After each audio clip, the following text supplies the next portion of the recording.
नमस्कार। 4 बड़ी खबर में आप सभी का स्वागत है और मैं हूं आपके साथ पूजा वाधवानी।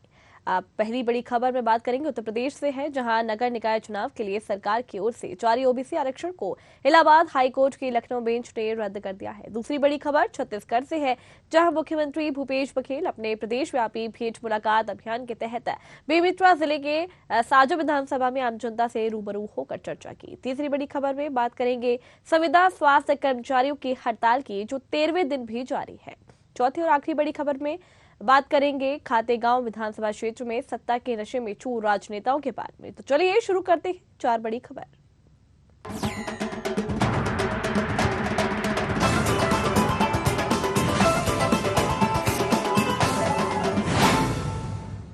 चलिए शुरू करते हैं पहली बड़ी खबर से, जहां उत्तर प्रदेश नगर निकाय चुनाव के लिए सरकार की ओर से जारी ओबीसी आरक्षण को इलाहाबाद हाईकोर्ट की लखनऊ बेंच ने रद्द कर दिया है। इस पर मुख्यमंत्री योगी आदित्यनाथ ने पहली प्रतिक्रिया देते हुए कहा कि प्रदेश सरकार अन्य पिछड़ा वर्ग के नागरिकों को आरक्षण की सुविधा उपलब्ध कराएगी, फिर चुनाव कराएगी। आपको बता दें कि इलाहाबाद हाईकोर्ट की लखनऊ खंडपीठ ने यूपी के निकाय चुनाव में ओबीसी आरक्षण को लेकर निर्णय दे दिया है। हाईकोर्ट ने ओबीसी आरक्षण को रद्द करते हुए फौरन चुनाव कराने का आदेश दिया। कोर्ट ने सरकार की दलीलों को नहीं माना।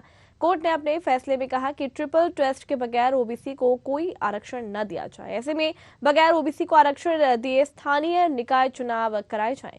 कोर्ट ने राज्य सरकार को ट्रिपल टेस्ट के लिए आयोग बनाए जाने का आदेश दिया है। कोर्ट ने चुनाव के संबंध में सरकार द्वारा जारी मत 5 दिसंबर के अंतिम ड्राफ्ट आदेश को भी निरस्त कर दिया है। न्यायमूर्ति देवेंद्र कुमार उपाध्याय और न्यायमूर्ति सौरभ लवानिया की खंडपीठ ने मंगलवार को यह निर्णय ओबीसी आरक्षण को चुनौती देने वाली याचिकाओं पर सुनाया।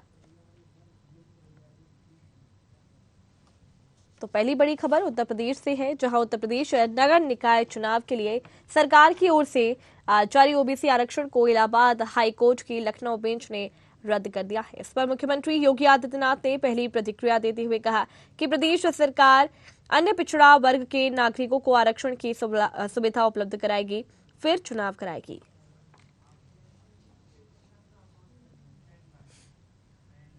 इस खबर पर ज्यादा जानकारी के लिए हमारे साथ संवाददाता प्रशांत राव हमारे साथ जुड़ गए हैं।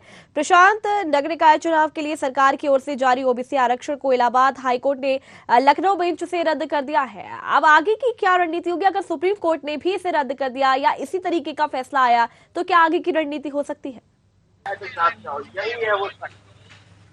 जी देखिए पूजा, ये लगातार जो मामला है हाईकोर्ट के इलाहाबाद बेंच के लखनऊ में चल रहा था और याचिकाकर्ता ने जो सरकार के द्वारा जो हाल में ही 6 दिसंबर को यहाँ पर आरक्षण लागू किया गया था निकाय चुनाव 2022 को लेकर, उसका विरोध जताया और उसमें कहा कि जो निकाय चुनाव में जो सुप्रीम कोर्ट की गाइडलाइन है कि ट्रिपल टेस्ट के बाद ही आरक्षण लागू किया जाना चाहिए और कई बार यहाँ सुनवाई हुई। 24 तारीख को हाईकोर्ट के लखनऊ बेंच ने यह फैसला सुरक्षित कर लिया था। आज फैसला सुनाया और फैसला जब सुनाया गया तो बड़ा अचंभित करने वाला था। जिन सीटों को लेकर लगातार विवाद चल रहा था, जिस आरक्षण को लेकर, ओबीसी के आरक्षण को लेकर बवाल चल रहा था, सुप्रीम कोर्ट हाई कोर्ट ने आज कह दिया कि वह सभी सीटें अब सामान्य मानी जाएंगी और इसके साथ ही राज्य सरकार को यह भी दिशा निर्देश जारी कर दिया है कि जल्द ही समय पर यह चुनाव कराए जाएंगे। और दूसरी टिप्पणी ये भी दी कि जो राज्य निर्वाचन आयोग भी इस पर तैयारी की और उसके साथ ही उत्तर प्रदेश सरकार के द्वारा जो आरक्षण लागू किया जाना था उसमें 50% से ज्यादा कोई आरक्षण की जो नियमावली है उसको पार नहीं किया जाना है। तो ऐसे में जो पिटीशन थी वो भी स्वीकार कर ली है और उसके बाद इस पर जो फैसला आया है तो अब नया बगावत उत्तर प्रदेश में सियासी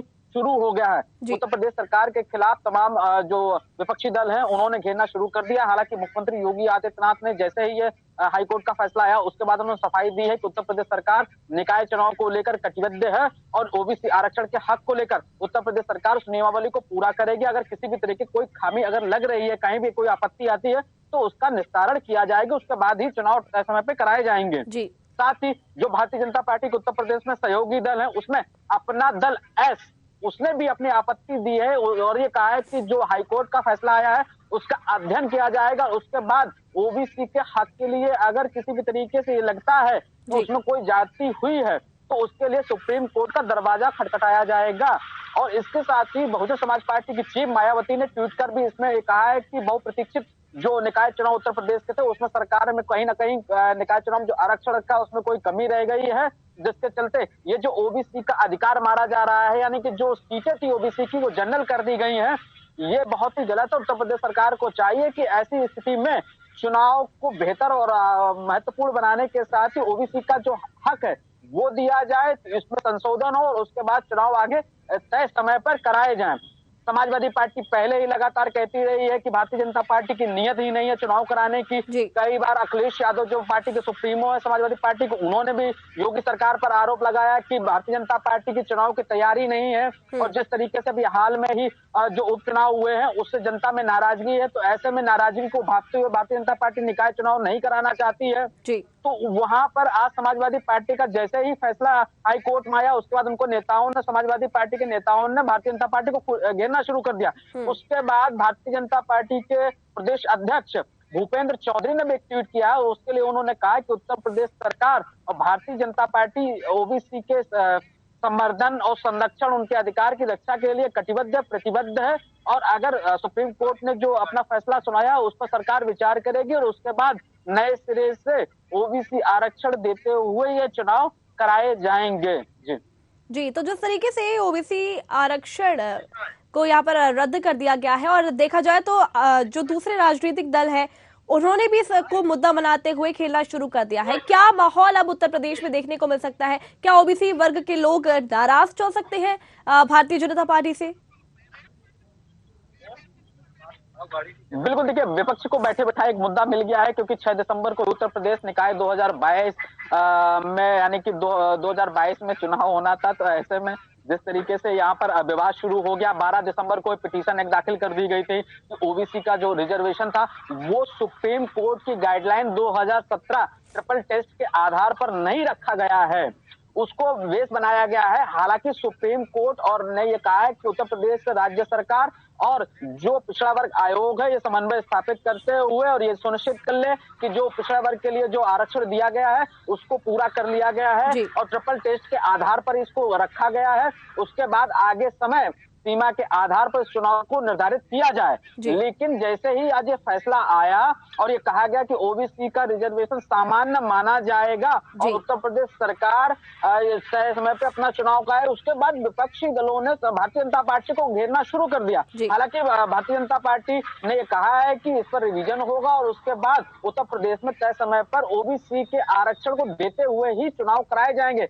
अगर कहीं अगर ये जो विवाद नहीं सुलझता है तो आगामी समय में भारतीय जनता पार्टी को बड़ा नुकसान सबसे पहले निकाय चुनाव में भी झेलना पड़ेगा और इसके साथ लोकसभा चुनाव में भी झेलना पड़ेगा। और यही पूर्व मुख्यमंत्री मायावती और इसके साथ पूर्व मुख्यमंत्री अखिलेश यादव ने भी भारतीय जनता पार्टी पे कहा है कि इसका बदला ओबीसी के लोग लेंगे कि भारतीय जनता पार्टी उनके साथ किस तरीके से कुठाराघात किया है, किस तरीके से उनके आरक्षण की बेईमानी की है। और अब इसके साथ ही वो जो भारतीय जनता पार्टी के समर्थक दल हैं उत्तर प्रदेश में अपना दल ऐसा है, निषाद पार्टी है, उन्होंने भी भारतीय जनता पार्टी के नेताओं से मांग की है कि इस पर विचार किया जाएगा कि हाईकोर्ट ने जो फैसला कर दिया है इससे उनके समर्थकों में, उनके स्वजाति लोगों में नाराजगी जाहिर हो रही है और अगर ऐसे उनका हक हुकूक नहीं मिलता है तो सुप्रीम कोर्ट का दरवाजा खटखटाया जाएगा।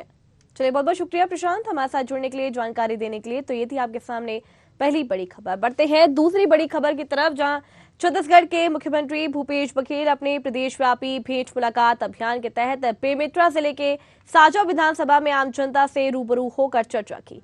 मुख्यमंत्री साजा विधानसभा क्षेत्र के ग्राम बोरी और ठेलका में आम जनता से भेंट मुलाकात कर उनके समस्याओं और आवेदनों का निदान करने के साथ ही उनसे शासन की योजनाओं के क्रियान्वयन के संबंध में फीडबैक लिया है। आपको बता दें कि मुख्यमंत्री भूपेश बघेल के प्रदेश के सभी विधानसभा क्षेत्रों में आम जनता से भेंट मुलाकात का सिलसिला लगातार जारी है। इसके बाद बस्तर संभाग के सभी विधानसभा क्षेत्र सहित अब तक 50 से ज्यादा विधानसभा क्षेत्रों में मुख्यमंत्री आम जनता से भेंट मुलाकात कर शासकीय योजनाओं के क्रियान्वयन और उससे जनता से मिल रहे लाभ के बारे में जानकारी ले चुके हैं। इस दौरान मुख्यमंत्री आम जनता की मांग पर क्षेत्रों के विकास और निर्माण कार्यों के लिए करोड़ रुपए की सौगात भी दे रहे हैं। तो इस खबर पर ज्यादा जानकारी के लिए हमारे साथ संवाददाता निशा द्विवेदी हमारे साथ जुड़ गई है। निशा, देखा जाए तो सीएम भूपेश बघेल लगातार भेंट मुलाकात कार्यक्रम में शामिल होकर विकास कार्यों की सौगात दे रहे हैं, योजनाओं का लाभ दे रहे हैं जनता को। जो इस तरीके से मुख्यमंत्री भूपेश बघेल की ये भेंट मुलाकात कार्यक्रम लगातार चल रहे हैं, लोगों से वे संवाद कर रहे हैं, तो क्या विधानसभा चुनावों में इसका असर देखने को मिल सकता है? जी पूजा, आज भूपेश बघेल साजा विधानसभा पहुंचे हैं और साजा विधानसभा एक ऐसी सीट है जो कृषि मंत्री रविंद्र चौबे के परिवार में ही जो है वो सीट आई है। और इसके बाद अगर हम देखें, बात करें तो एक बार ही वो सीट कांग्रेस से बाहर गई है, लेकिन लगातार वो कांग्रेस पर ही बनी हुई है। और इसी के साथ ये भी बताना चाहूंगी कि जब से मुख्यमंत्री भूपेश बघेल आज गोरी और ठेकला में जो उनका कार्यक्रम चल रहा है भेंट मुलाकात का, वो बेहद अच्छा चल रहा है। बच्चों से मुलाकात कर रहे हैं, वो रूबरू हो रहे हैं, लोगों से रूबरू हो रहे हैं, जन चौपाल लगाई है उन्होंने और ये कोशिश कर रहे हैं कि जो इस बार भी आगामी जो चुनाव है उसमें भी जो ये साझा की सीट है वो कांग्रेस के हक में आए, क्योंकि ये एक हाई फाई सीट है। और इसी के साथ हम देख रहे हैं कि 44 करोड़ रुपए की जो सौगात है मुख्यमंत्री भूपेश बघेल ने वो साझा विधानसभा में दी है। लगातार अब तक 52 विधानसभाओं का मुख्यमंत्री भूपेश बघेल दौरा कर चुके हैं। सरगुजा से ये दौरा 4 मई से प्रारंभ हुआ था, उसके बाद बस्तर विधानसभा और उसके साथ ही अलग अलग संभागों में दौरा करते हुए मुख्यमंत्री दुर्ग आज पहुंच चुके हैं। और लगातार ये जो दौरा है मुख्यमंत्री भूपेश बघेल का वो जारी है। आगामी चुनाव भी है 23 के, चूंकि चुनाव में केवल 10 महीने शेष रह गए हैं। इस दृष्टि से भी अगर हम देखते हैं तो ये भेंट मुलाकात मुख्यमंत्री भूपेश बघेल का कार्यक्रम बेहद खास है, क्योंकि लोगों से मिल रहे हैं, स्वयं प्रदेश के मुखिया जो है जन जन तक जा रहे हैं, उनकी बातों को सुन रहे हैं और उनके जो समस्याएं हैं उनका निराकरण करते हुए भी देखे जा रहे हैं, चाहे वो अधिकारियों से समस्या हो लोगों की या फिर आम समस्या हो, स्वास्थ्य की समस्या हो, सड़कों की समस्या हो, इसी के साथ अन्य भी जो समस्याएं हैं, पानी की समस्या हो, इन समस्याओं पर भी भूपेश बघेल जो है अपनी दृष्टि डाल रहे हैं। और इसी के साथ जो भूपेश बघेल लगातार योजनाएं बना रहे हैं लोगों के लिए, किसानों के लिए, क्योंकि लगातार वो ये कहते हुए आ रहे हैं कि सरकार, कांग्रेस की सरकार जो है वो किसान हितैषी सरकार है। और छत्तीसगढ़ के मॉडल को लेकर अब भूपेश बघेल जो है वो नेशनल लेवल पर भी जा रहे हैं, अलग अलग प्रदेशों में भी जा रहे हैं। जी, तो जिस तरीके से एक तरफ देखा जाए तो सीएम भूपेश बघेल आगामी 2023 विधानसभा चुनावों की तैयारी कर रहे हैं, भेंट मुलाकात कार्यक्रम कर रहे हैं। दूसरी तरफ देखा जाए तो विपक्षी दल जो है वो भी लगातार जोरों शोरों से तैयारी करते हुए यहाँ पर नजर आ रही है। तो किस तरीके से राजनीतिक माहौल देखने को मिल रहा है? क्या जिस तरीके से भेंट मुलाकात कार्यक्रम लगातार चल रहे हैं, क्या एक बार फिर कांग्रेस की सरकार बन सकती है या फिर जनता जो है उनको कुछ नया चाहिए? इसकी वजह से बीजेपी जिस तरीके से कहती है कि हवा बदल चुकी है तो शायद बीजेपी आ सकती है, क्या कुछ नजारा देखने को मिल रहा है? जी पूजा, 10 महीने शेष है, दोनों ही पार्टियां लगातार अपना अपना प्रदर्शन जो है जमीनी स्तर पर दिखाने की कोशिश कर रही हैं। अभी इस समय छत्तीसगढ़ में जो है आदिवासी समुदाय भी लगातार जो उनका आरक्षण रद्द कर दिया गया है उसको लेकर कांग्रेस को घेरता हुआ नजर आ रहा है। और साथ में अब ये मसला जो है वो राजभवन में फंस चुका है। लेकिन दोनों ही पार्टियां ये चाहती हैं कि जमीनी स्तर पर उनकी पकड़ जो है वो मजबूत होनी चाहिए और आगामी चुनाव में जो जीत है कांग्रेस ये तय कर रही है कि जो जीत है उनके पक्ष में हो। लेकिन बीजेपी भी कहीं भी एक भी गलती नहीं करना चाहती है और जमीनी स्तर पर जो है लगातार उनकी तैयारियां चल रही हैं। बूथ लेवल पर कार्यकर्ताओं को दोनों ही पार्टियां एक्टिव कर रही हैं। लेकिन भूपेश बघेल का जो ये भेंट मुलाकात कार्यक्रम है आगामी चुनाव की दृष्टि से अगर हम देखें तो कहीं ना कहीं जरूर इसका फायदा उन्हें आने वाले चुनावों में मिल सकता है। जी पूजा, चलिए बहुत बहुत शुक्रिया निशा हमारे साथ जुड़ने के लिए, जानकारी देने के लिए। तो ये थी आपके सामने दूसरी बड़ी खबर।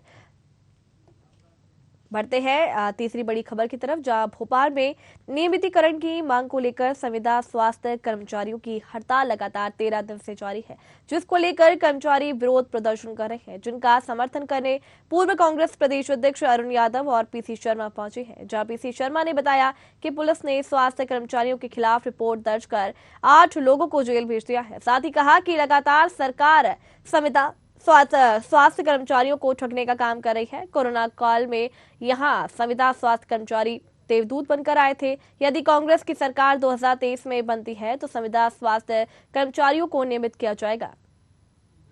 इस खबर पर ज्यादा जानकारी के लिए हमारे साथ संवाददाता कृष्णा शर्मा हमारे साथ जुड़ गए हैं। कृष्णा, देखा जाए तो संविदा कर्मचारियों की 13वें दिन भी हड़ताल लगातार जारी है। इस मौके पर पीसी शर्मा का कहना है कि अगर संविदा कर्मचारी कांग्रेस सरकार का साथ देती है और अगर उनको जिताती है तो उनका साथ देगी। क्या कुछ पूरी बात है, क्या कुछ कहा है पीसी शर्मा ने? बिल्कुल पूजा, जिस तरह से 2020 और 21 में संविदा कर्मचारियों को देवदूत माना गया था, जिन्होंने पूरे कोरोना काल में लोगों की सेवा की और सरकार से लेकर विपक्ष तक उन्हीं संविदा कर्मचारियों पर फूल तक बरसाए, आज वह 13 दिन से लगातार नियमितीकरण की मांग कर रहे हैं और धरना प्रदर्शन कर रहे हैं। उनके इस धरना प्रदर्शन को समर्थन देने के लिए पूर्व प्रदेश अध्यक्ष अरुण यादव और पूर्व मंत्री पीसी शर्मा जेपी अस्पताल के बाहर पहुंचे और उन्होंने समर्थन दिया और कहा कि जब जब ये विपक्ष इनका समर्थन करता है, लगातार बीजेपी आरोप लगाती है और संविदा कर्मचारियों को प्रताड़ित करती है। जैसा कि अभी हाल ही में विपक्ष को लेकर बयान आया था और संविदा कर्मचारियों को जेल में भर दिया गया था। तो यदि 2023 में कांग्रेस की सरकार बनती है तो संविदा स्वास्थ्य कर्मचारियों को सबसे पहले नियमित किया जाएगा। तो इन्हीं मुद्दों पर समर्थन देने पहुंचे थे और बीजेपी सरकार पर आरोप लगाया था कि हमेशा घोषणाएं करते हैं, चाहे 2013 हो चाहे 2018 हो, चुनाव से पहले ये संविदा कर्मचारियों को नियमित करने की बातें तो करते हैं लेकिन आज तक नियमित नहीं किया गया है। जी कृष्णा, देखा जाए तो 13 दिन हो चुके हैं, कर्मियों की हड़ताल लगातार जारी है और देखा जाए तो कोरोना को लेकर मध्य प्रदेश सरकार भी अलर्ट मोड पर आ गया है। तो जिस तरीके से हड़ताल लगातार जारी है तो जो भी व्यवस्था है स्वास्थ्य विभाग की, कहीं वो न चरमरा जाए, इसको लेकर क्या कुछ प्रशासन द्वारा अभी तक कहा गया है? क्योंकि अभी तक प्रशासन ने इसको लेकर कुछ भी कदम नहीं उठाया है। देखिए, नियमित कर्मचारी हड़ताल पर आने वाले थे लेकिन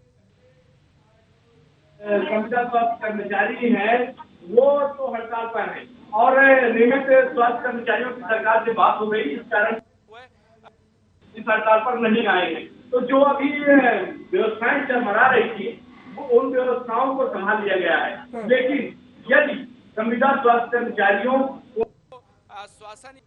उनसे बातचीत नहीं की गई तो निश्चित तौर से आने वाले समय में व्यवस्थाएं गड़बड़ा सकती हैं। चलिए, बहुत बहुत शुक्रिया कृष्णा हमारे साथ जुड़ने के लिए, जानकारी देने के लिए। तो ये थी आपके सामने तीसरी बड़ी खबर, जहां पर स्वास्थ्य कर्मचारियों की अभी तक हड़ताल जो है वो जारी है।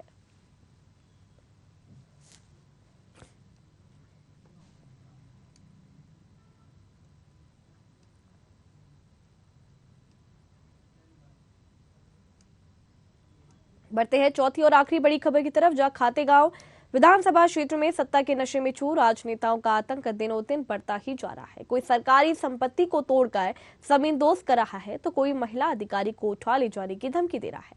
दरअसल ये धमकी बीजेपी नेता ने दी है। बता दें कि सहायक यंत्री प्रतीक्षा अदर्दे ने बीजेपी नेता पर आरोप लगाते हुए कहा कि जब वह शासकीय कार्य कर रही थी तभी नेता रेवाराम सारण, ग्राम काजीपुरा और मिर्जापुर के स्टॉप डैम सहित पुलिया निर्माण कार्यों के प्रमाण पत्र लेकर साइन कराने पहुंचे, लेकिन दस्तावेजों में कमी होने पर सहायक यंत्री ने साइन करने से मना कर दिया। तो सत्ता के नशे में चूर बीजेपी नेता बौखला गए और महिला अधिकारी के साथ अभद्र व्यवहार करते हुए उठाकर ले जाने की धमकी दे डाली। इसके बाद महिला अधिकारी ने रेवाराम सारण के खिलाफ थाने में शिकायत दर्ज करवाई। उस पर रेवाराम खुद पर लगे आरोपों को निराधार बता रहे हैं। यहाँ पर श्री रेवाराम सारण द्वारा कार्यालय में आए, इनके द्वारा अभद्र भाषा का उपयोग किया गया, फर्जी तरीके से कार्य करवाने के लिए इनके द्वारा प्रेशर किया गया। ये रेवाराम सारण कौन है, क्या है? ये जनपद पंचायत कन्नौज के अध्यक्ष प्रतिनिधि हैं। इनके द्वारा अनैतिक तरीके से कार्य करवाने के लिए प्रेशर किया जा रहा था और अभद्र भाषा में द्वारा जब दस्तावेजों की पूर्ति करने के लिए कहा गया, जैसे मटेरियल टेस्ट रिपोर्ट वगैरह है, परंतु इनके द्वारा मना करके वो अभद्र भाषा का उपयोग करते हुए मेरा रास्ता रोका गया। जब मैं कार्यालय से बाहर निकलने लगी अपने कक्ष से बाहर, तो इनके द्वारा मेरा रास्ता रोक दिया। देखिए, मेरा ये कहना है कि इस तरह का जो कृत्य है अपराध की श्रेणी में आता है। कागज कभी मरता नहीं है। ठीक है, आज बीजेपी का शासन है, यदि आप कार्रवाई नहीं करोगे आने वाले समय में ये सारे कागज निकाले जाएंगे, सारी रिपोर्टें निकाली जाएंगी। और एक छोटा सा कार्यकर्ता भी कन्नौज खातेगांव का यदि इन घटनाओं को संजो के रखेगा, उन कागजों को ये मान के चलिए कि जब 2023 में कांग्रेस की सरकार बनेगी, ऐसे अधिकारियों पे भी आपराधिक मुकदमा चलाएंगे और जो लोगों ने कृत्य किया है राजनीति के आड़ में, उनको भी जेल की सलाखों।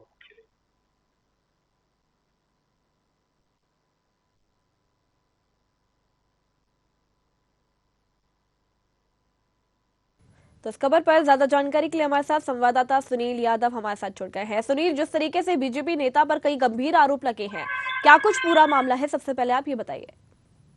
जी मैडम, आपको बता देना चाहूंगा कि मामला पूरा फतेहगांव जनपद पंचायत का मामले में है। ये एक बीजेपी नेता के द्वारा पुलिया और स्टाफ डैम बनाया गया, जिसे कि अभी पूरा नहीं किया गया।